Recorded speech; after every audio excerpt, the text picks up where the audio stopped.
કેશોદના રાણીપરા ગામે દીપડાના ત્રાસથી ખેડૂતો પરેશાન થયા છે।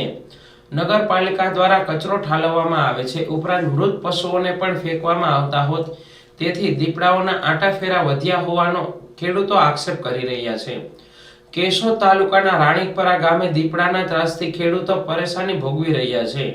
રાણીપરા ગામમાં તુવેર દાળનું વાવેતર વધુ હોય, ખેતરે પાણી વાળવા જવામાં ખેડૂતો દીપડાનો ભય અનુભવી રહ્યા છે। તદુપરાંત અન્ય ખેત પેદાશોમાં નિંદામણ કરવા કે દવાના છંટકાવ કરવામાં દીપડાના ભયથી ખેત મજૂરો પણ આવતા ન હોવાથી ખેડૂતો મુશ્કેલીમાં વધારો થયો છે।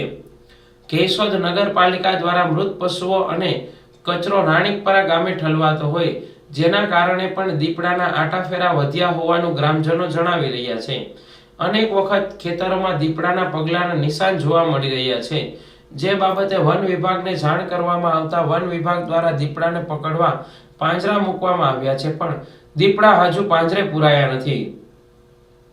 ત્યારે ખેડૂતોમાં ભયનો માહોલ જોવા મળી રહ્યો છે।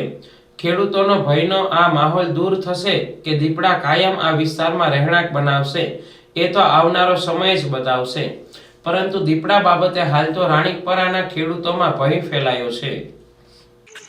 રાણીપરા ગ્રામ પંચાયતના ચેરમેન શ્રી સુનિલભાઈ મૈડા, અમારે બાજુમાં વાડીમાં જે દીપડાનો બહુ અત્યારે ભયનો બહુ માહોલ છે, ને બાજુમાં કચરો જે નાખી જાય છે, ત્યાં બધા ઢોર ને બધી જેના મરી ઢોર નાખી જાય છે, બધા કોણ નાખી જાય કચરો?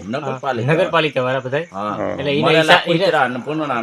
ભૂના બધું નાખી જાય, એના હિસાબે દીપડા બધું ટૂંકમાં બહુ આવે છે, અને આજુબાજુના વાડી વિસ્તારના બધાને ભયનો માહોલ છે બહુ। અને અહીંયા કોઈ મજૂરી આવવા તૈયાર નથી અત્યારે।